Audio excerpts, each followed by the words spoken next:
Veniți să ne închinăm Împăratului nostru Dumnezeu. Veniți să ne închinăm și să cădem la Hristos, Împăratul nostru Dumnezeu. Veniți să ne închinăm și să cădem la însuși Hristos, Împăratul și Dumnezeul nostru. Psalmul 142. Doamne, auzi rugăciunea mea, ascultă cererea mea, într-o adevărul Tău, auzi-mă într-o dreptatea Ta și să nu intri la judecată cu robul Tău, că nu se va îndrepta înaintea Ta tot cel viu. Că a gonit vrăjmașul sufletul meu, împilată la pământ viața mea. Așezat-o-mă într-o cele întunecate, ca pe morții veacului, și s-a mâhnit într-o mine Duhul meu, într-o mine s-a tulburat inima mea. Adus-mi am aminte de zilele cele din început, cugetat am la toate lucrurile Tale, la faptele mâinilor Tale am gândit. Tinsam către Tine mâinile mele, sufletul meu ca niște pământ fără de apă, Ție. Degrabă auzi-mă, Doamne, slăbita Duhul meu, să nu întorci fața Ta de la mine și mă voi asemăna celor ce se pogoară în groapă. Auzită-fă mie dimineața mila Ta, că spre Tine am nădăjduit. Arată-mi mie, Doamne, calea în care voi merge, că la Tine am ridicat sufletul meu. Scoate-mă de la vrăjmașii mei, Doamne, la Tine am scăpat.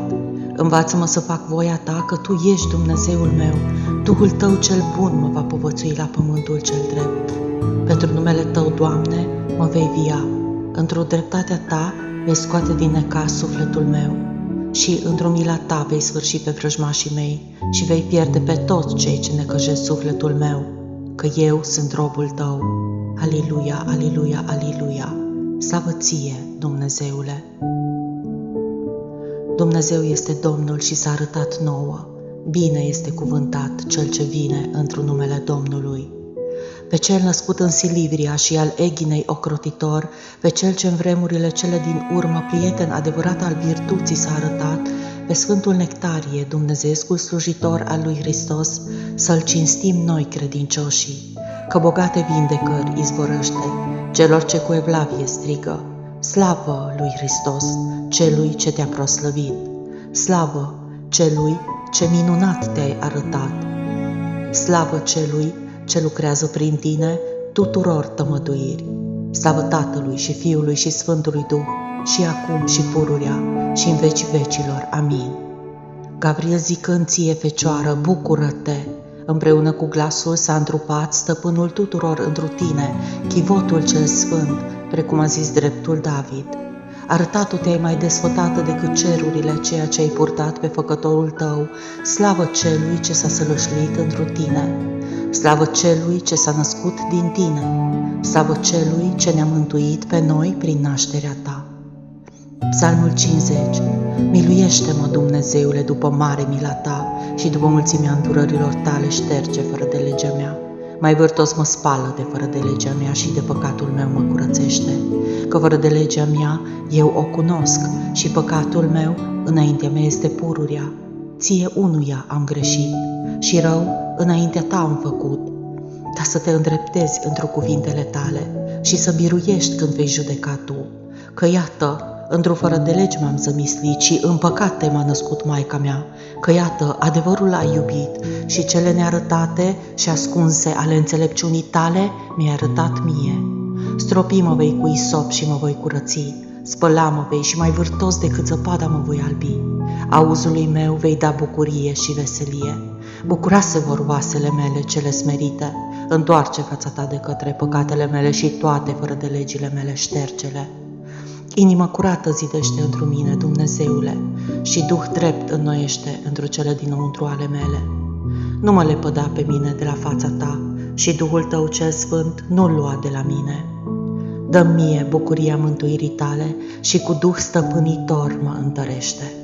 Învăța voi pe cei fără de lege căile Tale și cei necredincioși la Tine se vor întoarce. Izbăvește-mă de sângiuiri, Dumnezeule, Dumnezeul mântuirii mele. Bucura-se-va limba mea de dreptatea Ta, Doamne, buzele mele vei deschide și gura mea va vesti lauda Ta. Că de-ai fi voit jertfă, ți-aș fi dat, arderile de tot nu le vei binevoi. Jertfa lui Dumnezeu, Duhul umilit, inima înfrântă și smerită, Dumnezeu nu o va urgisi. Fă bine, Doamne, într-o bunăvoirea ta Sionului și să se zidească zidurile Ierusalimului. Atunci vei binevoi jertfa dreptății prin osul și arderile de tot, atunci vor pune pe altarul tău viței. Pe steaua ortodoxiei, care de curând a strălucit, și al bisericii zid de apărare nou înălțat, într-o desfătarea inimii să lăudăm, căci prin lucrarea Duhului Sfânt, fiind slăvit, dar îmbelșugat de tămăduiri zvorăște celor ce strigă, bucură-te, Părinte Nectarie!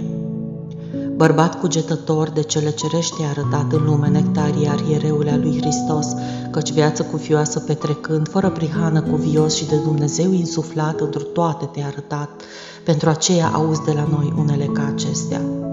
Bucură-te, prin care credincioșii se luminează, bucură-te prin care vrăjmașii se înfricoșează, bucură-te vas de aur al înțelepciunii, bucură-te nou biruitor al răutății lumii, bucură-te locaș preasfințit al lucrării celei dumnezeiești, bucură-te tom de Dumnezeu scris al petrecerii creștinești.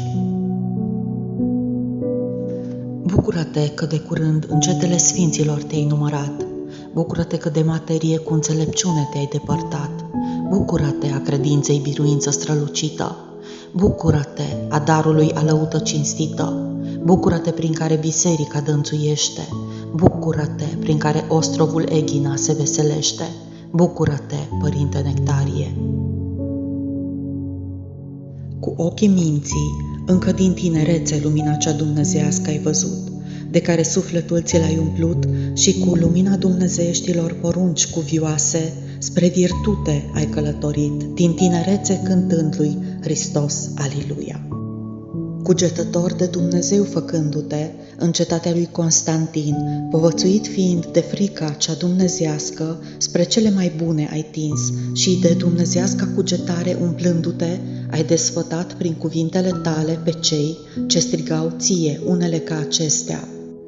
Bucură-te, mlădița nestricăciunii, bucură-te, nectarul nemuririi, bucură-te a lui Hristos tămăduitor minunat, bucură-te că părinților celor de demult te-ai asemănat, bucură-te, piatră de curând lucrată a zidirii celei cugetătoare.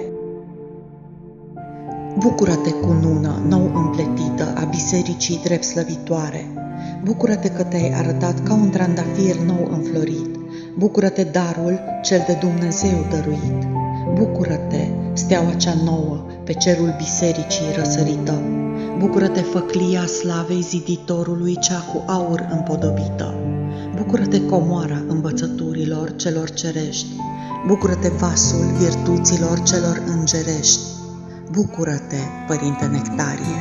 Slava înțelepciunii în multe chipuri o ai căutat, Părinte Nectarie, din tinerețile tale râvnind-o și pe Hristos, cu lacrimi fierbinți ai rugat, cu frumusețea ei să te împodobească, pe care câștigând-o, cu credință ai strigat, Aliluia! O preasfinte și întru tot lăudate, mare făcătorule de minuni, Nectarie, primește această puțină rugăciune de la noi nevrednici robii tăi, căci către tine, ca la un adevărat izvor de tămăduiri și gravnic folositor și ajutător prea minunat, scăpând și către sfânt chipul icoanei tale privind, cu lacrimi fierbinți ție ne rugăm, vezi sfinte durerile noastre, vezi sărăcia și ticăloșia noastră, vezi rănile sufletelor și ale trupurilor noastre. Rugăm-ne ție, Nectarie sfinte, sârguiește a ne ajuta cu neîncetatele și sfintele tale rugăciuni și ne sprijinește pe noi, robii tăi. Ia aminte la suspinele noastre și nu ne trece cu vederea pe noi, ticăloșii și scârbiții, că știm, sfinte a lui Dumnezeu, că ne-ai și pătimit grele prigoniri pentru dragostea lui Hristos, dar prin ele ai aflat dar de la Dumnezeu și astăzi luminat viețuiești într-o împărăția cea gătită sfinților, căci ne-am încredințat că și după mutarea ta din viața aceasta trecătoare, cine a năzuit la ajutorul tău și cu credință ți s-a rugat, nu a rămas neajutat, că cine te-a chemat pe tine, de minuni făcătorule, și l-ai trecut cu vederea, sau cui, într-o dureri fiind și spre ajutorul tău alergând, nu i-ai ușurat suferința. Roagă-te pentru noi, Sfinte Părinte Nectarie!